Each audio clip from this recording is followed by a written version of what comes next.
Good morning, Rabotai. Welcome to Breakfast in the Class. Breakfast in the Class and learning for this week is dedicated by our Torah Center namesake donors, Margaret and Daniel S. Loeb. Hazaku Baruch, Chag Chanukah Sameach. Also dedicated for the continued health and Fuash Shlema, the continued health of Chana Bat Fega, and Fuash Shlema for Eliyahu Shlomo Farhi and Haim Rafael Ben Frida. The week of Breakfast in the Class is sponsored by Gail and Sonny Haddad, in dedicated loving memory of Cynthia Harari, Leon Shmat, Simcha Bat Salcha. And the week of Breakfast in the Class also sponsored by Gail and Sonny Haddad, dedicated loving memory of Eddie S. Haddad, Leilun Shmat, Ezra Ben Nahama. The entire year of Breakfast in the Class has been dedicated loving memory and Leilun Shmat, Ruth Orfali Bat Adela, Aliyah Shalom, sponsored by her family. Last but not least, we have a couple very special attendees today. Remind me, what are the names? Silo. Ari, Silo, Hayim, Shani, and Yonit. And it's Shani's birthday. And Shani wanted to come out for Breakfast in the Class on her birthday. Some people, for their birthday, ask their husbands to take them to Broadway for a show. And some women, Yishtabach Shemo, ask their husbands to take them for a different kind of show. For Breakfast in the Class, to the Bet Knesset, to Madison and 63rd, to come and learn some Torah. It's very special. Ari also not only listens, but has answered at least once or twice a question that we asked in the class. Yishtabach Shemo, very special. She have many happy returns, like they say. We also have a cadre of ladies that have come in for Breakfast in the Class as well, to Be'ezrat Hashem, to study with us. And your arrival could not have come at a better day because of the subject and the topic we're going to be talking about. Please only answer Amen if you're listening to this live.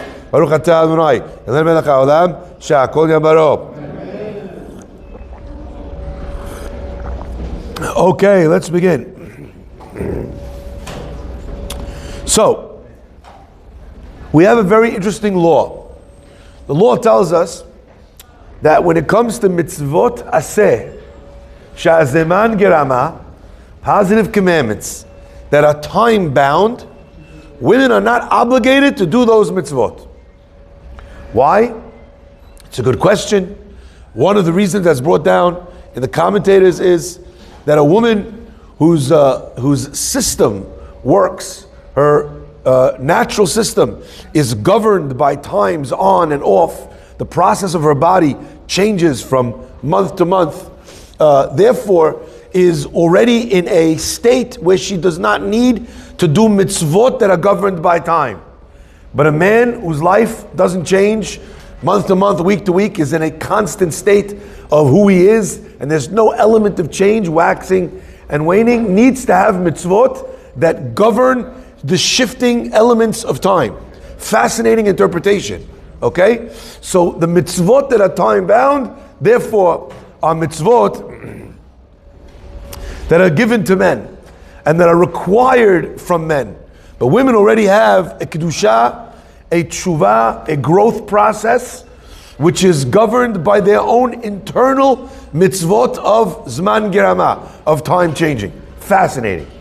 However, Chazal tell us a very interesting line. The Gemara says that women are obligated in the mitzvah of hadlakat nerot Chanukah, of lighting Chanukah candles. We discussed in the halachot upstairs, we were learning the halachot of the holiday throughout the past however many days, that in a scenario where a man is not getting home from work, or he's away, or he's flying, or whatever might happen, and he's going to come home very late to light, what's the halakha? His wife should light, and she should fulfill the obligation, and she should make the berakah. A husband who's sick in his bed, who can't get up to light the menorah, we don't bring the menorah to him, light it, and then put it back at the window. In fact, his wife will make the berachot loud and clear, fulfill the obligation for all the family. Why is she able to fulfill everyone's obligation? Because she's also obligated in the mitzvah. Fascinating. Says the halakha, why? Why is she obligated in the mitzvah? It's a positive commandment, and it's time bound. Now, some ask, what do you mean it's midrabanan? This is from the rabbis. It's not a mitzvah from the Torah to light Chanukah candles. But we have a general rule that kol de takun, that whatever the rabbis instituted, ke'en deoraita takun, they would institute it with the same laws and following the same guidelines and principles that would govern the biblical laws. So why is it that women were included in this mitzvah, are obligated in this mitzvah to the point that they fulfill the obligation of the family? We find mirrors of this as well on other holidays as well, with regards to Pesach. We find it with regards to Sukkot. We find it with regards to Mikra Megillah, to the reading of the Megillah. And in each instance, we have the same answer. She'af hen hayu be'ota hanes. For they too were included in that miracle. Since they also were involved in the miracle, they also have the mitzvah of celebrating that miracle. And if the miracle happened and occurred and was relevant for all of them, then so too, the mitzvah is also relevant to them and they have a mitzvah to keep it. Even if normally they would not be obligated, here they are obligated. Now my friends, I want to point out that there are two different opinions as to what this idea means. Af hen hayu, they too were be'ota hanes, in that miracle. Some of the commentators explain, Af hem hayu, they too were be'ota hagizera, were in that decree. Who was Haman going to kill? Men, women, and children. So everyone was involved in the decree, and everyone was saved. So everyone needs to thank, everyone needs to do the mitzvah. The story of Egypt, everyone was saved from Paro. Everyone was saved in the ocean. They need to do the mitzvah. The story of Chanukah also was related to the women and was subjugating the women in the same way, stopping them from fulfilling the mitzvot that they're also obligated to do in ancient Greece. They're part of the mitzvah. Same with Sukkot. However, there's another opinion that does not interpret it. Af henayu be'ota hanes, they were also in the same decree, but rather they were also part of the creation of the miracle itself. Whose opinion is this? This concept? This opinion is brought down. Rashbam say, Shanes haya b'zchut hanashim. On Chanukah it was done al yedei Yehudit. Purim al yedei Esther. And Pesach nigalu b'schar nashim tzidkaniyot shebe'ota ador. And on Pesach they were saved with the merit of the women that had faith in that time. So let's revisit the difference and the nuance between these two opinions. One opinion is they were also part of the decree. The second opinion is they were part of the salvation itself. They were part of achieving the miracle itself. In our story, in Yehudit, was a woman, a Jewish woman, that went to visit the tent of the general Eli Porni at the time. He was besieging Jerusalem with the mighty Assyrian Greek armies. She entered into the tent, ostensibly offering herself up as a tribute to him. She brought food with her, and in the process got him drunk enough to be able to kill him. She chopped off his head, brought it back to the generals of Judea, of the Jewish people, and they placed his head on a spike on the walls of Jerusalem. And when the army saw that their general had been decapitated, that their general has been vanquished and defeated, they completely lost their nerve and they were defeated in battle. So Yehudit's action swayed the whole war. It was part of the miracle of Rabin biad me'atim, Timeim biad teorim.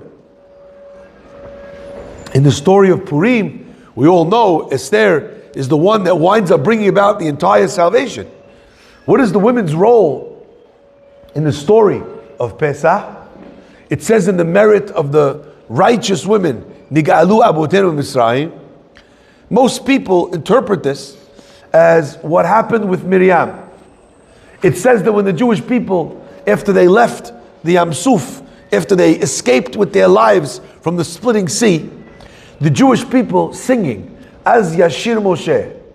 But it ends by saying, Vatetse Miriam. And Miriam went out. Bitupimu meholot.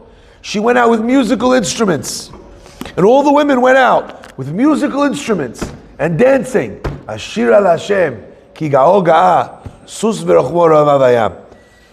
I praise God, for He has shown His might. Sus v'rachmo, a rider and his horse were drowned in the sea. My friends, the rabbis ask, from where did Miriam suddenly procure all these musical instruments? And the answer is that Miriam had packed with her when she left. Before the miracle had happened, before there was cause for celebration, Miriam intuited, she foresaw, she predicted, she had faith that the Jewish people would be saved, that there would be something to celebrate. Who brings with them when you're escaping in the middle of the night? Who thinks to themselves, you know something? I don't really have enough room in my suitcase. Where am I putting this baby grand? Right? I have enough room for 3 pairs of shoes, but if I take out 2 pairs of shoes, I could pack my cello. Who ever thought that that's something that you would need to take with you? But the answer is that Miriam and the women's faith was so strong that b'zchut nashim tzidkaniot, in the merit of their faith, nig'alu avotenu Mitzrayim. Our redemption happened because they foresaw it, they intuited it, they had faith in it, and their faith caused it to become a reality. For those of you who want to see that understanding of how faith creates reality, you might want to watch the class called Generating Miracles. My friends, but I believe that there's another interpretation to this. In the merit of the holy, of the righteous women, Nigalu Abotenu Mitzrayim. It doesn't only mean that in their merit did we receive redemption. Because one could argue that God had already promised that redemption to Avraham Avinu. By hook or by crook, God would have had to have kept His promise to Abraham. And after that, they will leave with a great inheritance. The Hidush is not that in the merit of the women did we have the zechut to be redeemed. It's supposed to be read differently, and this is my Hidush. B'zchut nashim tzidkaniyot nigalu avotenu miMisrayim. Our rabbis tell us that in the time of Egypt, the suffering and the subjugation and the slavery was so bad that the men would come home after working out in the fields, after being beaten all day. They would come home to their wives and they had no interest whatsoever in having children, in building Jewish families. And the women were the ones that encouraged them, that inspired them, that excited them, that gave them faith to be able to continue to build Jewish boys and Jewish girls to have families. Perhaps what we're saying in the merit of the holy women, Nigalu Avotenu, the emphasis is not in their merit we were redeemed, but rather in their merit there was someone to be redeemed. In their merit there was Avotenu. How many of us would not exist if not for that faith? Yes, whoever, the ragtag bunch of Jews that was left, with no families and no kids, the 4 survivors would have got out. But the vast majority of us, Avotenu, our fathers, would not have existed. So it was in the merit of that faith, the faith in a better day, that there were Jews to leave. My friends, I want to share that these 2 opinions that are brought down in the Rishonim, that the women were part of the decree and the women were part of the miracle, are 2 diametrically opposed understandings of the human condition. One idea describes the fact that you were part of the Nes. And one idea describes that you were part of making the Nes. Were we talking about women who were incorporated in? Are we talking about women who were also saved, or are we talking about the protagonists of the story itself? My friends, are we people who are sitting in the stands, or are we playing the game? Are we spectators, or are we participants? This is not only a question of two different opinions in understanding what it means that the women were part of the miracle.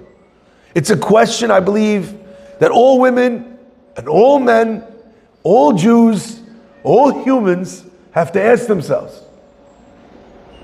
What do we do in difficult times? Who are we when things don't go our way? Are we the people that sit around and pray for a miracle? Are we the people that sit around and wait for things to happen? Or do we, with faith, go out and make them happen? I'll share with you something very interesting. The Torah writes that when the Jewish people go into Rosh Hashanah and Yom Kippur, there's something very interesting. Normally, he says, when people would get dressed up for the holidays, when people would get dressed up, they would be wearing all white, the talit. If you're Ashkenaz, the kittel. Many Mekubalim also wear only white clothing on the high holidays. And says the Torah, a person's going to court, and they don't know if they're going to rule in their favor or not, if they're going to give them the death penalty or not. How are they dressed? In mourning. They're disheveled. But look at a Jewish person on the high holidays when his life is on the line. How is he behaving? He's dressed all in white. He looks beautiful. His hair or her hair is combed nicely. They're coming to Bet Knesset. Bituchim sheyaseh lahem nes. Sure, positive, that God will bring about a miracle for them. In fact, the Sifrei Halacha say that on Sukkot, when we leave after Rosh Hashanah and Kippur, we have a lulav reminiscent of the soldiers that would come back from battle with their swords upraised, illustrating that they had won. We don't know what God did in the Shamayim. We don't have the books of life to be able to peek in and see if we got written in it or not. But our faith is so strong that we react as if we've already won. Ladies and gentlemen, this question, I believe, is a question for all of us. On Shabbat, I mentioned a very beautiful idea from the Ezor Eliyahu. Ezor Eliyahu points out a small difference in the expressions that we use on Chanukah and on Purim. On Chanukah, what do we say? Ravta et rivam, danta et dinam, nakamta et nikmatam. You fought their fight, you judged, you brought them their justice, you revenged for them their revenge, their, belonging to them. But when it comes to Purim, we say in the Beracha, Harav et rivenu, who fights our fight, Dan et dinenu, Nokem et nikmatenu, ha'ela Moshiach. God, you fight our fight. You take our revenge. You seek our justice. Ezor Eliyahu asks, why is it that when it comes to one holiday, when it comes to Chanukah, we're talking about something which is theirs, and when it comes to Purim, it's talking about something which is ours? And we had an entire class on that, and I don't want to revisit the entirety of the class, but I want to share one part, one little scoop, one little issue, one little point that comes out from that discussion. In the story of Purim, everyone was drafted. Esther says to Mordechai, Lech kenos kol haYehudim, go gather all the Jews. V'tzumu alai, fast for me. Don't eat for 3 days and 3 nights. She asked something from all of the nation. So since everyone was involved, what do we call it? Harav et rivenu, this is our fight. And yet, when it comes to Chanukah, who's the one that went into battle? The Maccabim. Who's the woman who put her life on the line? Yehudit. But not the Women's Guild. Not the Youth Minyan. Not the Celebrate Israel Parade. Not the masses. So what do we say on Chanukah? Rafta et rivam, you fought their fight. Because the majority of the people stepped aside. My friends, a long time ago, there was a story, a terrible story, that became so iconic that it has become known and associated with a syndrome, associated with a behavioral pattern. And what am I talking about? I'm talking about a certain woman whose name was Kitty Genovese. A woman who was murdered, and bystanders are there watching, and they do nothing. It gave birth to an expression called the bystander effect. What's the bystander effect? Everyone's sitting around, watching this woman get killed, doing absolutely nothing. Why? Because there's a diffusion of responsibility. Well, I have to do something? Mark's a strong guy. Ajmi, he'll do it. This guy, he's going to be the one. I should do something. Nathan Lowe's here. He's he's so busy with so many different projects. This guy will take care of it. Avi Oster, he's here. Why should I? Simon, all these guys are here. What do I have to do? There's nothing for me to do. Someone else will do it. It's got so good. We've got so good at the diffusion of responsibility technique, at the bystander effect, that last week, a bunch of people were able to watch a woman be lit on fire and burned to death. This is not something that took place a long time ago. Happened on our subway. So you should just know that that's something that you might see on one of the trains.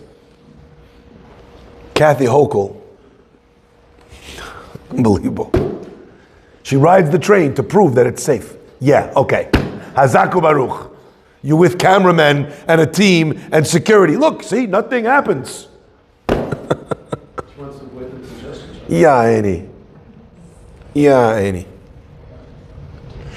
Ay. My friends, diffusion of responsibility is the antithesis of the Jewish perspective on life. In fact, what are we taught? We're taught in Pirkei Avot, Im en ani li mili. No one's going to do it for me. I have to do it. V'im lo achshav, ematay. If not now, when? I have to do it now. And not only that, and not only things that are relevant to me do I have to do, and do I have to do immediately. Kisha'ani la'atzmi ma'ani. Do you see how I broke up the Mishnah, not in order? The first two, one could imagine, are relevant only to them, in their own life. Whatever I have to do for me. And I have to do for me right now.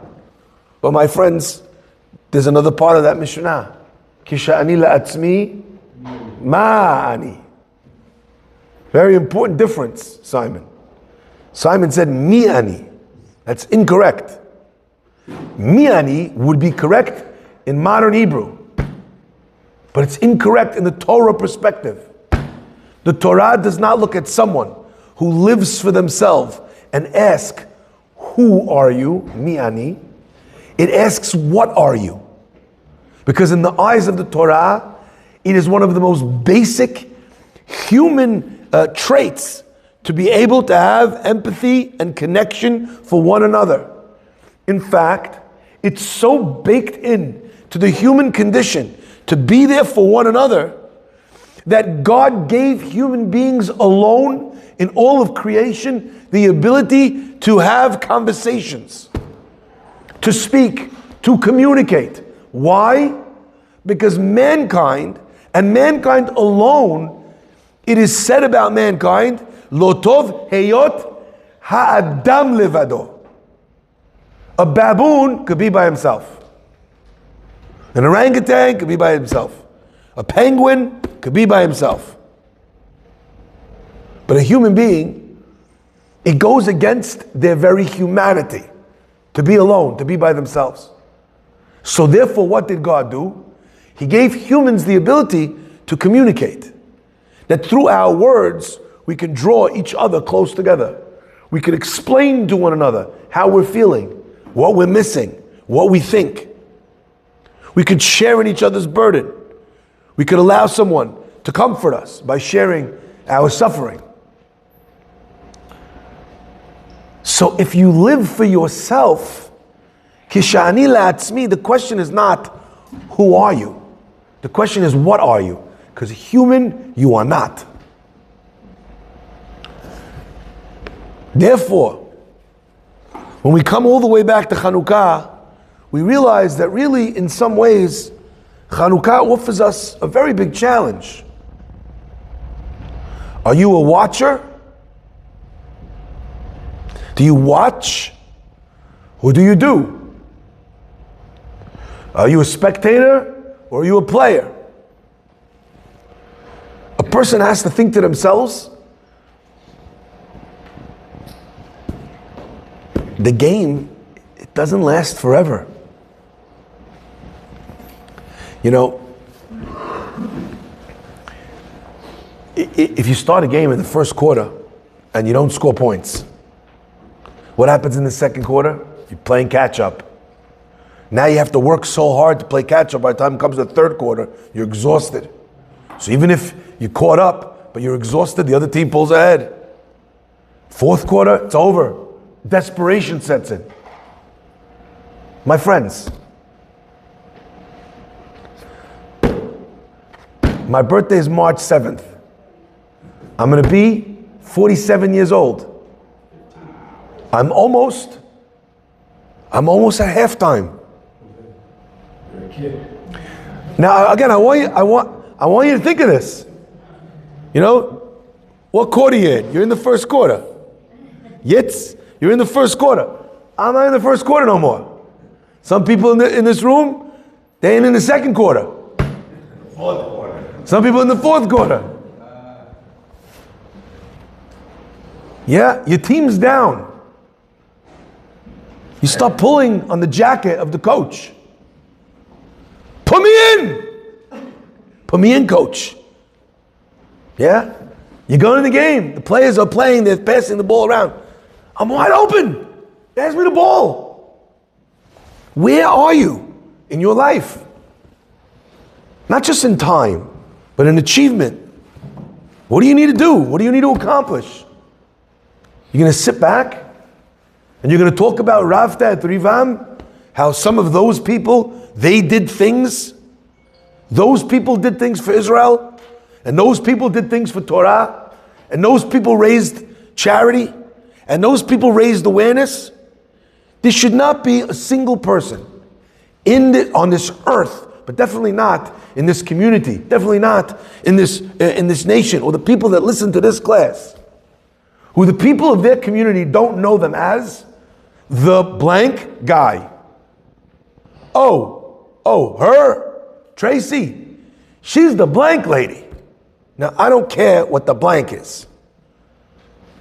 Maybe you're the person that works, as an example, with the kidney organization Renewal. The other day, someone messaged the Beit Knesset, someone desperately looking for a kidney. What are we going to do? I told them I have some in my office. Funny thing to do, to reach out to a synagogue, right? But I responded, and I said, have you heard of Renewal? The woman said, no, what's Renewal? AJ Kidney. The guy. AJ Gindi. He's the kidney guy. The guy's name is AJ Gindi. The whole community calls him AJ Kidney. They've saved thousands of lives. Thousands of lives. In the world, you need a kidney, you get on some list, God knows if you get it. If you don't have all the best conditions, you're probably not getting it at all. You're not young enough, healthy enough. So what does a person do?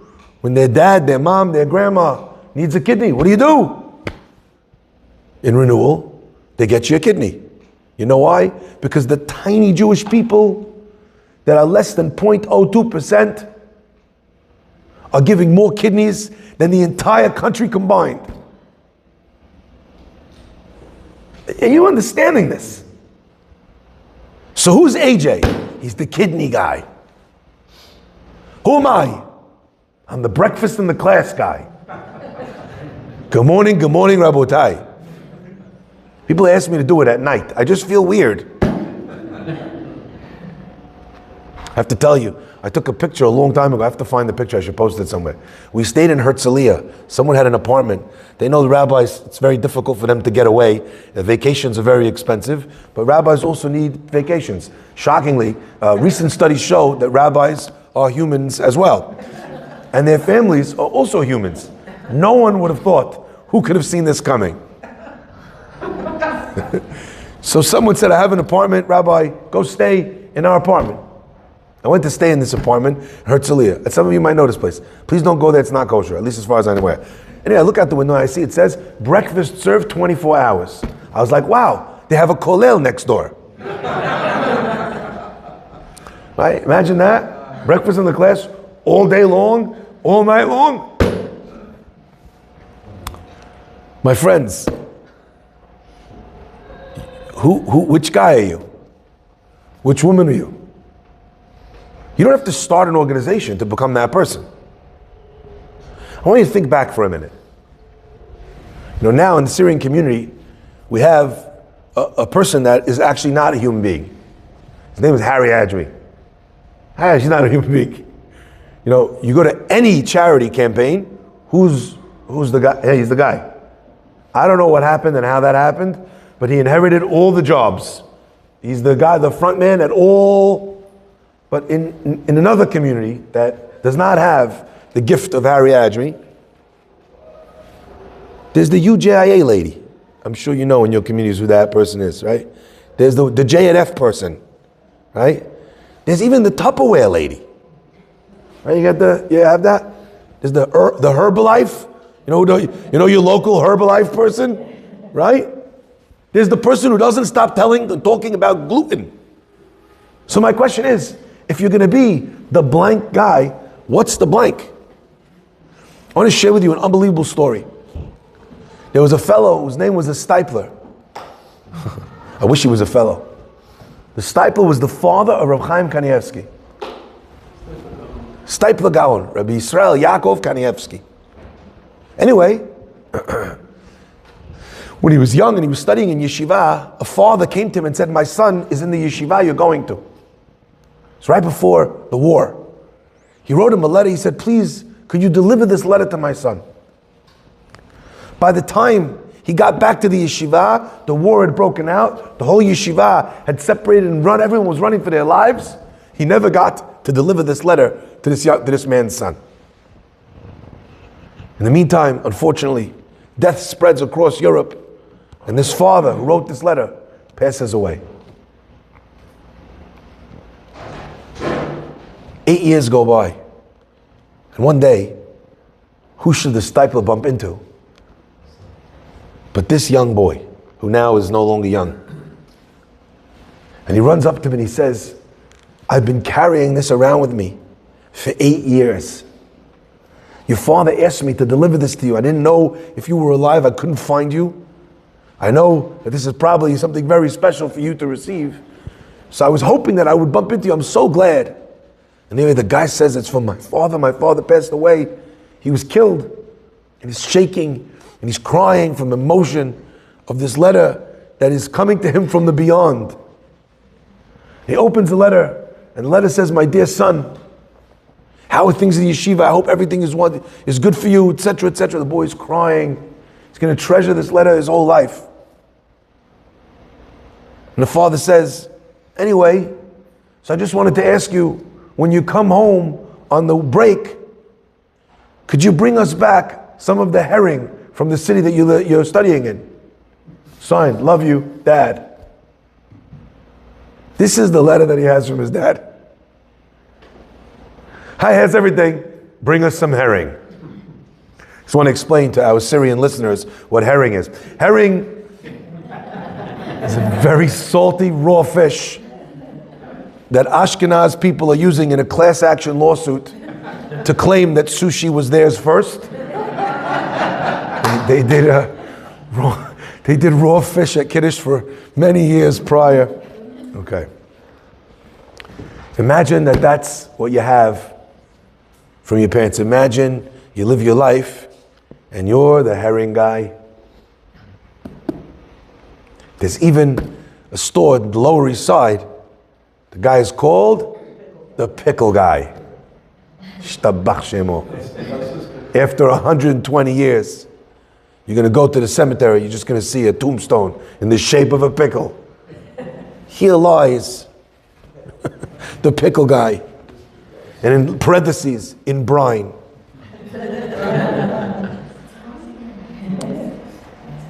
Could you imagine?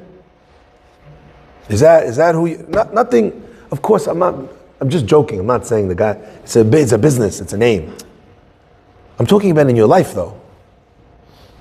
In your life.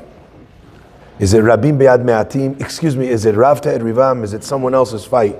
Or is it my fight? Is it Rav Et Rivenu? The world has so many different things wrong with it. Just pick one. Align yourself with people that are doing good things. If no one's doing good things, become the person that's doing good things. And gather people to help you do good things. And then you'll become the blank person. But the only way that happens is if you're getting ahead in the game, if you're pulling on the jacket and you're saying, put me in, coach, put me in. Baruch Hanai Le'olam, Amen v'Amen. Rabbi Chananya ben Akasha omer,